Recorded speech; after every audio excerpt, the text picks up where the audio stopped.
canal, eu sou a Fabi e o vídeo de hoje é a tag dos sentimentos. Mas antes de começar, você já é inscrito no canal? Se não for inscrito, se inscreve, ativa o sininho para não perder nenhuma notificação, me segue nas redes sociais, no Instagram todo dia nos stories, eu vou deixar o link do Instagram embaixo no box de descrição se vocês quiserem me seguir por lá, lá tem conteúdos diferentes.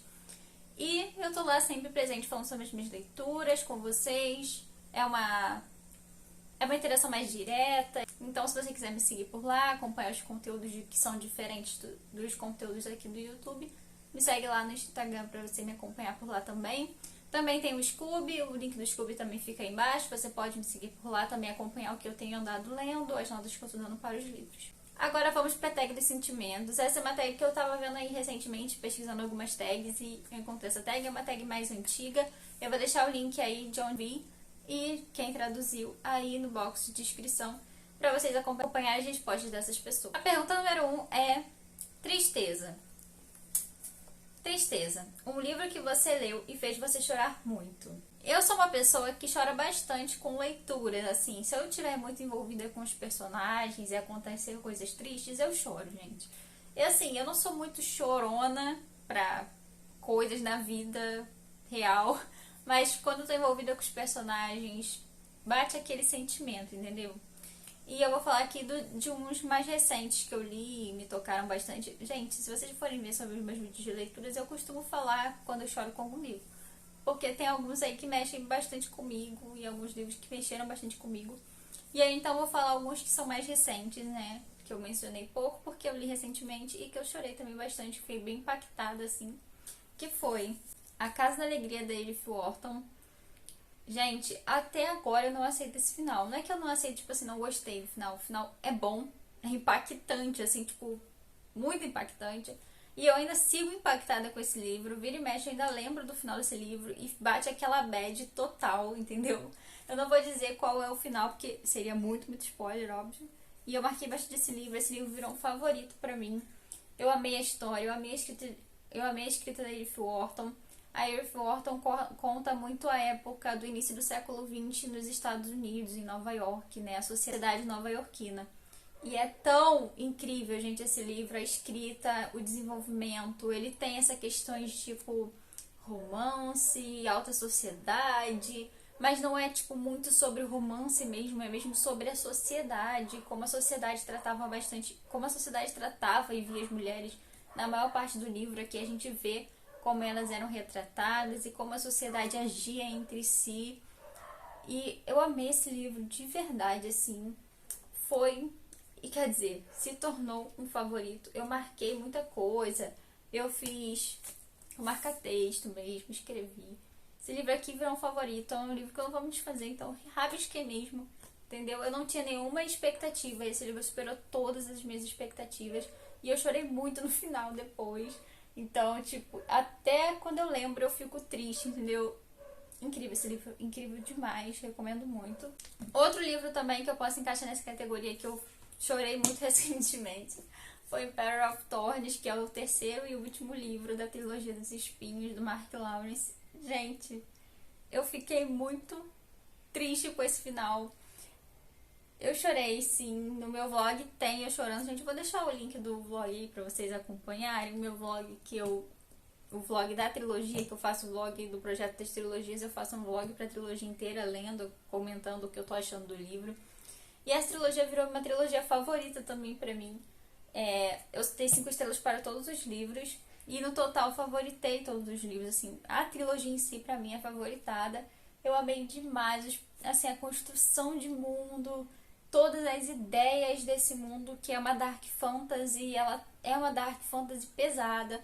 Tem muita coisa pesada. Tem gatilhos de diversos tipos aqui. Tem coisas muito visuais e torturas e agressões e violência. Tem abuso sexual, tem diversas coisas aqui tratadas nesse livro. Então, é um livro muito pesado, é uma trilogia com temas muito pesados, porque é uma dark fantasy. Dark fantasy, gente, ela não é leve, é pesada. Mas é que eu me envolvi tanto com o Jorg, e chegar no final da jornada, sabe, dessa trilogia, me abalou profundamente porque acabou, sabe? É triste o final, assim, não vou dizer que é um final feliz, porque eu já não esperava um final feliz, é uma Dark Fantasy super pesada, então não esperava um final feliz. E a gente acompanha um protagonista que é meio sociopata, sabe? Ele tem umas questões psicológicas muito pesadas e ele é meio que vilão a maior parte da trilogia. Você vê ele como vilão, ele não é o mocinho da história, ele é o vilão, sabe? E ele tem uma questão também um pouco anti-herói, mas você vê a maior parte das vezes ele mais como um vilão mesmo. E aí ele, sei lá, gente, eu me envolvi muito com essa trilogia, assim, de uma forma, assim, muito grande. Eu tinha essa trilogia há muitos anos, desde o lançamento dela, eu fui comprando os livros quando ia lançando, mas eu nunca li. E aí, agora que eu li, eu fico só pensando porque eu demorei tanto. Já tem, tipo, uns quase 10 anos que eu tenho essa trilogia em casa. E eu nunca tinha lido. E eu amei profundamente essa trilogia. Eu achei incrível. E a história do Mark Lawrence é muito profunda. Tem umas reflexões através do Jorg, porque quem conta é o protagonista. Então a gente vê as reflexões por dentro da mente dele, sabe? É muito profundo. E é muito incrível. Muito incrível. Eu recomendo demais essa trilogia. E eu amei demais. E o Mark Lawrence curtiu meu post no Instagram e eu fiquei muito feliz, porque eu fiz um post da trilogia, né, comentando que eu tinha gostado e tal.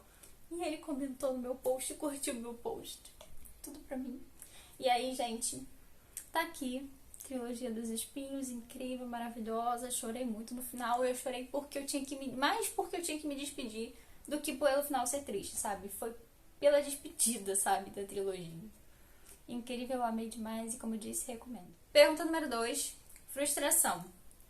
Um livro que você criou expectativas e não foram correspondidas. Se você me acompanha por aqui, você sabe que você já deve ter uma ideia de qual é, porque recentemente ele alcançou a posição de top 1 de frustração, que foi Casa de Céu e Sopro, da Sarah J. Maas. Eu fui tão empolgada para esse livro, sabe? Eu queria tanto ler. Eu tava tão empolgada, assim, porque eu tinha gostado bastante do primeiro livro. E tava todo mundo empolgado para ler esse livro, né? Os fãs da série e da Sarah. Então, eu fui com tudo e foi uma bela de uma frustração, assim, gigante, gente. Eu abandonei esse livro. Em 60% dele eu abandonei na página 550. Ele tem quase 1000 páginas, eu abandonei na 550, eu não aguentava mais, estava muito ruim, a escrita estava ruim, os diálogos estavam ruins, a construção de toda a problemática estava bem ridícula. E como eu já tinha comentado com vocês várias vezes aqui, a minha amiga estava andando comigo e ela terminou primeiro do que eu.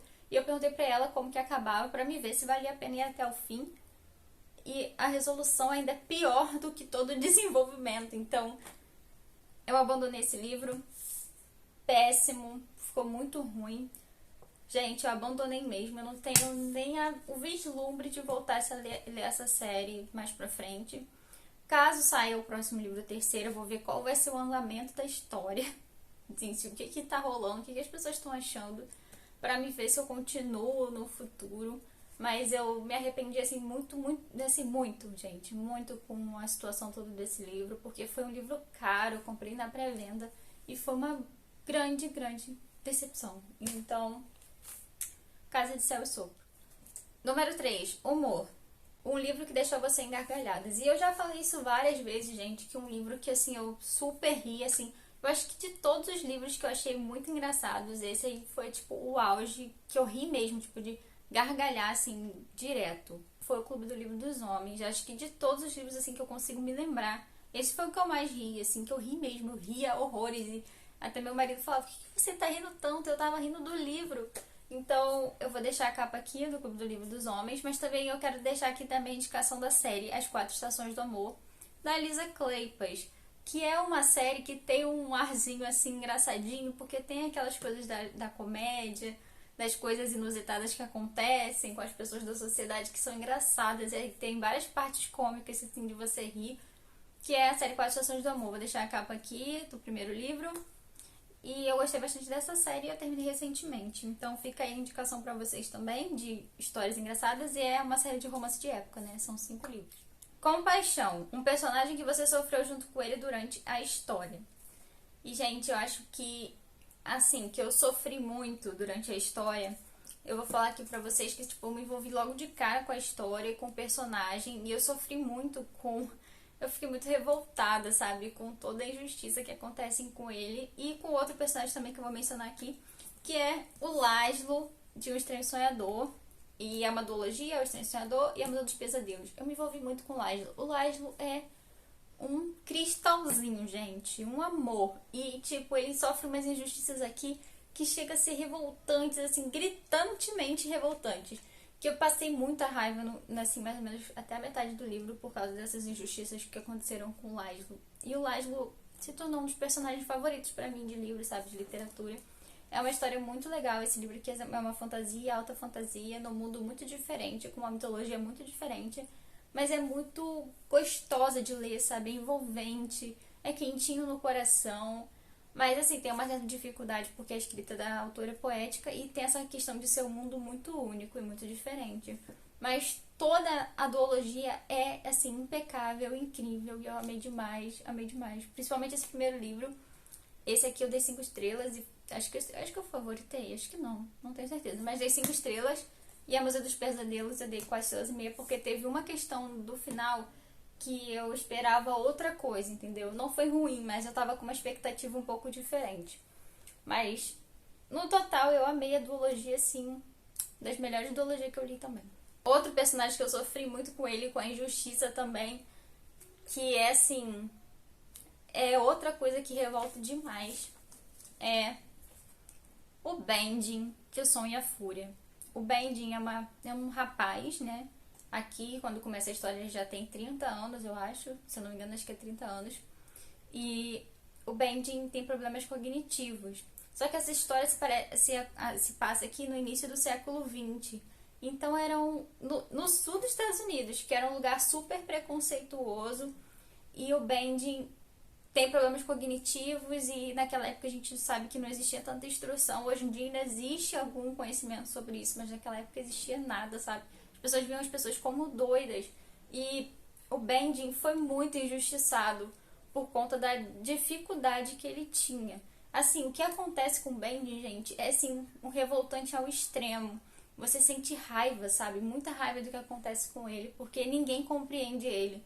Aqui o Bending nem fala, gente, com o problema cognitivo que ele tem, ele não sabe nem falar. Então ele fica tudo na mente dele, a visão dele de mundo é muito diferente. É uma das dificuldades desse livro, porque a primeira parte é toda pela visão do Bending, só que o Bending não fala e a visão de mundo dele é diferente. Então, tenho muita dificuldade para ler esse livro nessas questões assim do Bending, né, do começo do livro. E ele passa, assim, umas coisas, assim, absurdas de revoltante por conta das questões, das dificuldades que ele tem, assim. É triste demais, gente, por conta do Bending, assim, é muito triste as partes dele. Então, Som e a Fúria e o Bending. Pergunta número 5. Raiva. Um livro com a escrita tão densa que fez você desistir de ter continuado a leitura. Gente, escrita densa não me faz desistir de ler. Não me faz desistir de ler. Ultimamente eu gosto de escrita densa, eu gosto de livros assim. Antigamente eu enrolava para ler livros assim, sabe? Deixa pra depois e tudo mais. Demorava muito pra ler, ou assim, demorava a me prender muito quando o livro era muito denso. Mas ultimamente, nos últimos anos, eu tenho gostado de ler livros densos. Eu descobri que eu gosto de ler leitura densa, sabe? Mas assim, o que eu acho que foi o mais impactante de escrita densa, assim, que eu lembre, que eu falei, cara, que escrita densa. Mas não foi o livro que eu desisti, porque não teve nenhum que eu desisti por ser uma escrita densa. É Senhor dos Anéis, do Tolkien. Senhor dos Anéis é uma escrita muito densa mesmo, gente. Mas eu li A Sociedade do Anel. Eu ainda não dei continuidade, vou dar continuidade agora, recentemente, né, nos próximos meses, porque eu quero ler, terminar Senhor dos Anéis e ler Silmarillion pra ver a série, que vai estrear em setembro. Então eu pretendo ler os que faltam pra poder assistir a série. E eu li A Sociedade do Anel e eu até gostei bastante, gente. Eu gosto de Senhor dos Anéis, é uma das histórias que eu mais gostei, assim, que é uma história que foi da minha infância, sabe? Eu assisti os filmes, eu não tinha lido o livro, mas eu assisti os filmes. Hobbit é um dos meus livros favoritos da vida, que eu já reli várias vezes, então eu gosto do mundo do Tolkien. E a escrita é muito densa, você sente que é denso, mas nem por isso eu desisti e não quer dizer que eu não gostei. Então, o único que eu posso dizer aqui é O Senhor dos Anéis, que eu achei assim bem. Você sente que a escrita é densa, assim, de cara. É Senhor dos Anéis. Amor. Um casal de um livro que você mais se identificou. E não tem nenhum assim que eu posso dizer que eu me identifiquei, tipo em relacionamento. Não é isso, mas assim, um casal que eu posso dizer que eu gostei do casal, que eu achei assim, fofíssimos, incríveis. E assim, que eu amei o casal muito. E foi uma história recente. Eu tô procurando aqui responder coisas mais recentes pra ser um pouco diferente das outras tags. É Daisy e Matthew, que é o quarto livro das 4 Estações do Amor. Gente, foi o melhor livro da série em questões de romance. Esse foi o melhor, porque o relacionamento aqui é diferente de como acontece os outros. Então, ai gente, eu amei demais esse casal. O Matthew é o meu crush atual, porque... Por quê, gente? Ele é meu crush atual, assim, é isso. Ele é fofíssimo e eu amei ele demais. Gente, a declaração do Matthew, a declaração do Matthew nesse livro é uma das declarações de amor mais lindas que eu li na literatura, tá? E eu tô falando de clássicos e do que for. Essa declaração de amor desse livro aqui é uma das coisas mais lindas que eu li em questões de declarações de amor de livros. Assim, eu até botei o post-it. Eu ia ler aqui pra vocês, mas eu acho que eu já não, porque pode ser spoiler, né? Mas, gente, é incrível, é lindo demais, gente. Demais mesmo, assim. Como eu falei, uma das declarações mais bonitas da literatura, na minha opinião. Então, se você não leu As 4 Estações do Amor e gosta de romance de época, vai com tudo que é sucesso total. Pergunta número 7. Nojo. Um livro que você leu e gostou, mas hoje você não leria. Então, eu não tenho vergonha de ter lido nenhum livro que eu li na minha vida. Entendeu? Principalmente os antigos, porque antigamente para eu ter livros era muito mais difícil, porque eu não trabalhava, então eu dependia de ganhar o livro, né? E livros sempre foram umas coisas muito caras, gente, muito caras. Então, eu não tinha muitos livros. Eu comecei a ter livros quando eu fui ficando mais velha e fazendo a minha coleção. Então, eu não me arrependo de ter lido nenhum, assim, que eu falo, gente, que livro... Esse livro é horrível, eu não sabia por que eu gostava dele. Não, até porque os livros têm uma faixa etária, né? São livros adequados para um período da sua vida. Então, eu li muito YA, gente. Os hypes do YA. Eu li livros infantis, até hoje eu leio, entendeu? Até hoje eu leio YA também. Só que, ultimamente, eu prefiro leitura de livros adultos, porque minha faixa etária é diferente hoje em dia. Não me arrependo de nenhum. Mas eu acho que se eu fosse reler, eu acho que eu não gostaria, se eu fosse fazer uma futura releitura, que eu veria muitos problemas, tipo a série Hush Hush, eu vou deixar na capa aqui pra vocês. A série Imortais, gente, eu vou deixar a capa aí. Ela foi uma série na mesma época de Hush Hush e Crepúsculo, que eu amei muito essa série, eu fui comprando. Eu amei muito, eu li os 3 primeiros livros, pra mim foram incríveis na época. Aí o 4º livro eu já achei mais ou menos assim, tá legal. Aí o 5º livro eu achei ruim. E o 6º livro eu nem terminei e abandonei. Tipo, abandonei. Eu tentei ler ele de todas as formas possíveis. Eu tentei umas várias e várias vezes e eu até tentei audiobook e eu não consegui de tão ruim que tava. E eu não tava aguentando essa história. E isso na época que esse livro foi lançado, lá sei lá quando, 2012, sei lá, por aí. E eu amava a série, ela foi desandando pra mim assim muito e eu abandonei. E eu me desfiz da série inteira no sebo ano passado. Me desfiz de vários livros. E, tipo, foi triste desfazer porque eu fui comprando com muito sacrifício, porque, como eu falei, antigamente eu não tinha como comprar muitos livros. Então, tipo, era muito difícil, aí eu me desfiz com tristeza porque eu amava a série e ela desandou de uma forma que foi uma decepção completa.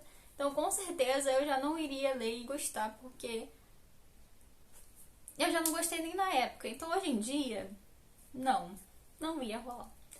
Mas assim, eu não me arrependo de ter lido, foi uma experiência muito boa, enquanto eu li, tava gostando. Mas é igual Crepúsculo. Eu amo Crepúsculo, gente. Crepúsculo foi um dos livros que iniciaram a minha estante. A minha coleção começou por causa de Crepúsculo. Eu não comecei a ler por causa de Crepúsculo como muitas pessoas. Eu leio desde sempre. Desde que eu aprendi a ler, eu lia. E antes de saber ler, eu fazia minha mãe ler pra mim. Então, eu sempre tive livros ao meu redor e leituras ao meu redor de alguma forma. Então, eu amo ler isso desde sempre. Mas a coleção que eu tenho começou com Crepúsculo. E, tipo assim, eu não me desfaço de Crepúsculo pelo apelo emocional que eu tenho com a história e com olhar a minha estante hoje e saber que tudo começou por causa de Crepúsculo, sabe? Não me desfaço. Eu li ano passado Sol da Meia-Noite e eu amei Sol da Meia-Noite, entendeu? Então, tipo, eu sei que Crepúsculo é problemático, mas nem por isso eu deixei de gostar. Até hoje eu gosto. Então tem todas essas questões. Não me arrependo de nenhum livro, gosto de todos funcionaram na época que precisavam funcionar e eu gostei. Então, eu só acho que tem algumas coisas que não funcionariam em releitura pra mim, como eu tô falando que é a série Rush Rush, essa Imortais não funciona nem na época, então são uns exemplos aí que eu estou falando pra vocês. Desespero. Um livro ou cena de um livro que tem uma boa adrenalina. E, gente, recentemente eu li O Estrangeiro, do Albert Camus. Ou Camus. Não sei o sobrenome dele, como se pronuncia até hoje. Mas eu vou deixar a capa aqui do livro. Eu não tenho ele físico, eu li no Kindle. Gente, eu comentei isso no meu vlog. No último vlog que saiu aqui no canal, vou deixar o link aí embaixo, eu comentei sobre essa leitura. E tem uma cena, tipo a cena final da primeira parte do livro. Você sente um desespero, um abafamento, uma sensação, porque a gente sente dentro da cabeça do personagem, a gente se sente sendo o protagonista, que é o Meursault. O Meursault, ele é uma pessoa diferente, ele pensa diferente, ele age diferente, ele tem atitudes diferentes, ele é estranho, ele é uma pessoa estranha, tem umas atitudes e um jeito muito estranho de ver a vida e ver o ao redor dele, sabe, as pessoas. Ele tem uma visão muito diferente. Então a gente fica na cabeça dele o livro inteiro, vendo e vivenciando pelo corpo dele as situações, e é muito vívido isso. E aí quando chega nessa cena do final da primeira parte, é muito forte essa sensação, entendeu? E você sente esse desespero, essa sensação, esse calor e essas questões todas que envolvem a cena, que eu não posso dizer, que pra mim isso é um spoiler muito grande. Tem gente que quando fala sobre a história do estrangeiro, conta o que é isso, mas eu acho que perde todo o impacto que poderia ter se você não soubesse de nada. Tanto que eu recomendo, se você quiser ler o estrangeiro, se tiver vontade de ler o estrangeiro, não saiba nada. Apenas saiba que é um livro estranho, que te traz sensações estranhas, porque o protagonista é estranho e a gente fica preso nele durante a história. Então, não saiba nada. Então, não vou comentar sobre o que é a história. Apenas isso. E essa cena é muito... dá uma sensação, assim, bem forte. Se você já leu, me conta aí o que você achou. Mas pra mim ela foi bem forte em questões de eu sentir no corpo do personagem. E dá uma claustrofobia, não sei, gente. É uma sensação, assim, bem forte. Se você já leu, me conta aí o que você achou. Pergunta número 9. E última pergunta. Surpresa. Um personagem que você não deu nada por ele e ele te surpreendeu. Gente, eu vou mencionar aqui um dos livros desse ano que foi um dos meus favoritos. Mas aqui eu poderia mencionar a série inteira, porque a série em si foi uma grande surpresa e os personagens, como cada livro é sobre um deles, já surpreendem de cara, porque você vê eles muito superficialmente no primeiro livro, vamos dizer. Aí a gente só vai conhecer eles de verdade quando chega o livro deles. E eles te surpreendem de várias formas. Que é a série da Irmandade da Adaga Negra, porque eu tenho que mencionar a Irmandade aqui, porque não sou eu sem mencionar a Irmandade em algum vídeo. E eu vou mencionar especificamente o terceiro livro, que é o do Zadist. Por quê? Porque o Zadist é um personagem que você sente medo dele nos primeiros 2 livros. Você sente medo dele. Ele é uma pessoa muito sombria, ele é uma pessoa que... ele é um cara conhecido como um assassino sanguinário mesmo. Ele é um vampiro, porque a série da Irmandade da Adaga Negra são vampiros, né? História sobre vampiros, e cada livro vai focar num irmão da Irmandade, né? Que a Irmandade são guerreiros, que são os guerreiros que protegem a raça vampira. E aí ele é visto como sanguinário e ruim e diversas e diversas coisas, que ele mata as humanas, pessoas humanas, as mulheres humanas, ele mata elas e toma o sangue delas, porque aqui nessa sociedade aqui, nessa história de vampiros, os vampiros não bebem sangue humano, eles bebem sangue só da sua própria raça, porque o sangue humano é fraco para eles, então eles têm que beber da própria raça. E aqui fala que o Zadist bebe o sangue das mulheres humanas e tudo mais. Então, tipo assim, ele é muito mal visto, ele tem uma aparência já comprometida porque ele tem cicatrizes no rosto e tudo mais, e ele tem uma. Ele é sombrio visualmente. Ele tem. Toda a construção dos primeiros livros é pra você sentir medo do Zadist. Você fala, meu Deus do céu. Aí você vê assim, no primeiro livro, no segundo, uma coisinha que fala assim, pode ser que ele não seja só isso. Mas quando chega no terceiro livro, o Zadist pega seu coração assim, ó, com as duas mãos. Porque, gente, você não consegue não amar o Zadist no terceiro livro. Você não consegue. Ele vira o seu personagem favorito. Não tem como. Sabe? Você vai amar todos os personagens da Irmandade. A verdade é que você consegue amar. Em cada livro você descobre que ama um muito. Mas o Zadist, ele sempre vai estar no seu topo ali. Porque a construção da história e a história de vida do Zadist é muito triste. E o livro todo é sobre a superação que ele tem, sobre todos os traumas, porque ele é uma pessoa muito traumatizada em diversos sentidos. Então, tipo, a gente vê a evolução dele, dessa quebra desse trauma, sabe? Ele evoluindo aos pouquinhos, sabe? É incrível, essa história é incrível, é linda demais. É um dos melhores livros de romance que eu já li de todos os tempos. E eu recomendo muito a Irmandade, principalmente por conta desse terceiro livro. Se você chegar no terceiro livro, não tem mais volta e a Irmandade ganhou seu coração. É isso que eu posso dizer. O terceiro livro é tudo e o Zadist, assim, dá vontade de botar ele no potinho, gente, porque, assim, ele é incrível e é maravilhoso, assim, ai, gente, não tem palavras pra dizer esse livro, só quem leu sabe, sabe? Só quem leu sabe. Então, como eu sempre falo, mais uma vez vou dizer, recomendo muito pra vocês lerem a Irmandade da Daga Negra. Praticamente todos os livros estão no Kindle Unlimited, então aproveite e leia, entendeu? Incrível, maravilhoso. Então o vídeo foi esse, pessoal. Espero que vocês tenham gostado da tag, das indicações. Eu procurei trazer até mais de um livro aí, né, em algumas perguntas para vocês terem essas indicações. Espero que vocês tenham gostado muito. Não se esquece de deixar o like, comenta aí embaixo pra mim qual personagem mais te surpreendeu esse ano nos livros que você leu. Comenta aí embaixo pra mim. Muito obrigada por assistir esse vídeo até o final. Um beijo. Até o próximo vídeo.